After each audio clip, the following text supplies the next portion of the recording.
I'm John Manning. I'm the team captain for FHIR-FLI. FHIR-FLI is a mixture of two startups made Juun in Open City Labs, and we do have our slides here, and we can link that in the chat. So let's just get right into it. So I'll mention briefly that when you are getting an invite in the clinical perspective, you actually will get a separate email or text message that kind of goes into the questionnaire. But given the efforts that we did with last week with the FHIR Connect-a-thon, as well as the opportunities to change it up, we figured it would be fun to do a bit of a live demo here.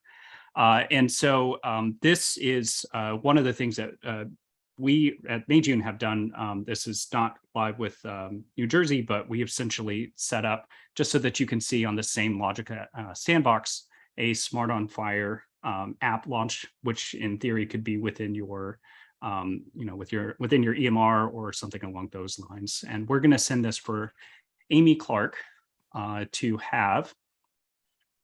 What you'll see is those are the pop-ups, and you'll see the one-time passcode and all the rest of that that's here. But I'm going to send her the prepare survey directly from the link, as well as questionnaire hunger vital signs. And this is designed to just take that small part of the left side, whenever you're in an EMR. And so what that will do for our patient, which I hope we'll do. Yep, great. We'll give a email that says, hey, you should fill this out. And if you're opening this on your phone, then you'll see it kind of in that smaller side.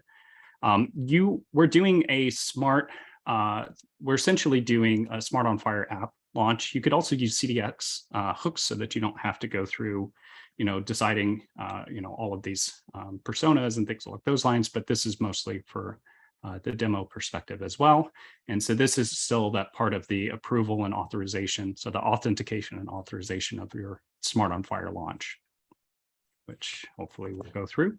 And then you'll be able to see this questionnaire itself. So I'll mention that the efforts that we've done, both for Connecticut and New Jersey, these questionnaires are dynamically rendered. Each one of those is its own separate questionnaire. Originally, when we did this with Prepare, and I have not made any modifications to the link Prepare, they have I choose not to answer as part of their default. But we have realized that we like having that as a potential standard for many of our aspects. So we don't have that I choose not to answer directly encoded into our FHIR. Rather, it's whether or not something is optional versus required. We'll determine whether or not you see the slider. And so as I'm going through the I think it's 21 questions of Prepare into this part, which is what will actually generate the issues for food or food insecurity. After everything is complete, I'll click submit, and this will hopefully update into here. And I'm going to show you at least. So this is 2:31, and this should be UTC time.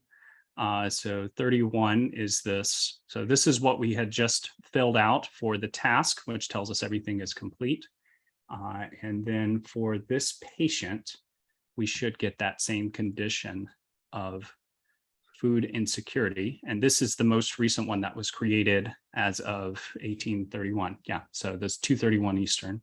Great. Or 1831 UTC. So I'll stop sharing my screen and hand it over to you, Matt. Okay, so this is the referral dashboard where I'm, I get notifications on changes to the food insecurity status. In this case, it looks like, I love it when a demo comes together. So it looks like we have a new food insecurity condition that's been created. And we're just going to click on that, and it will launch us directly into the resource search and discovery. And I'm going to show you a few different aspects of this.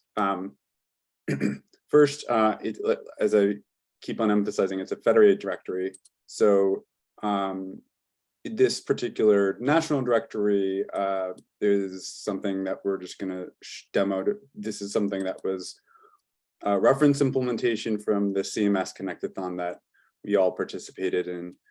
And we support a wide variety of endpoints so that we can meet systems where they are supporting whatever endpoint they need. In this case, we're just going to do a search for home delivered meals.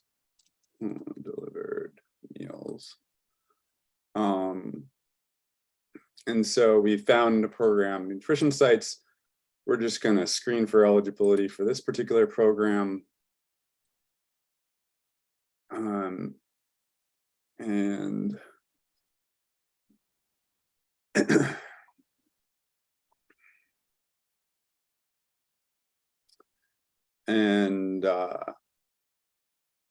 I'm also going to make sure that I get a chance to show you the map view as well. You can see all the services that are nearby that particular patient's address, but in this case, we're just going to look. We want to look at the program that we just screened for and go ahead and make that referral.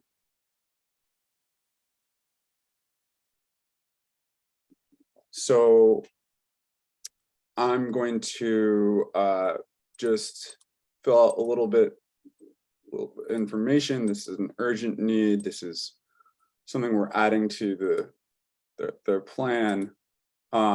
And what we're seeing here is these are the goals that are being populated from the FHIR server, right? And then similarly, these are all of the conditions associated with this particular patient. And so we're going to say that the supported reason, is we're making this referral is food insecurity. We're simply going to collect consent. We have a template, an email that doesn't have any patient information in it. And now I'm going to show you kind of the email from the perspective of the user that is receiving the referral. So clicking on that, this user that is receiving the referral is going to be prompted to log in.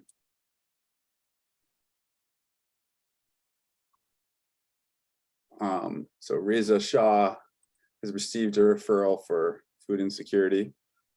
We're going to update that status of that referral to accepted, and we're going to add some procedures.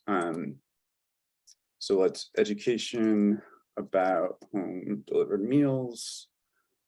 We're going to evaluation of eligibility for home delivered meals and provision of home delivered meals. Okay, so we delivered the services and we're going to update the status to completed. On the Confluence page of 360X, which there is a table that has a compare and contrast of which FHIR resources, how the differences essentially between Gravity and 360X. It uses like the codes for conditions and interventions, but not goals. It doesn't have information about practitioners and the like. We have updated the procedures here, and I was just going to show how does how this will show up in the other side of the user. This is the user that made the original referral, and we can see all the services that were delivered. Answering that question briefly, essentially the Optum has predefined patients that are based on county and age, and that are in the Medicaid population. There's also medical data that defines a medical complexity score, and then we use these questionnaire assessments for social, and those get combined. I was interesting because I had already brought this up, the goal that you had created while I was still in that FHIR section, so you can see that it's being created on the back end. So I thought that was wonderful.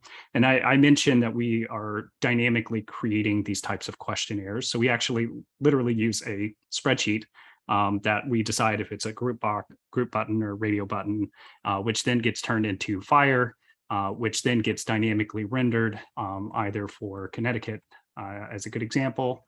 I'll put in whatever my actual consent is, and I'll see one of, a handful of questions, or for New Jersey, same thing. And so in as many words, we've done this quite a bit, I guess, at this point. And there's different ways that you can log in. There's different ways that you can show consent. There's different ways that we can render these types of questions. And ultimately, it all culminates into something that has that opportunity to grow and scale.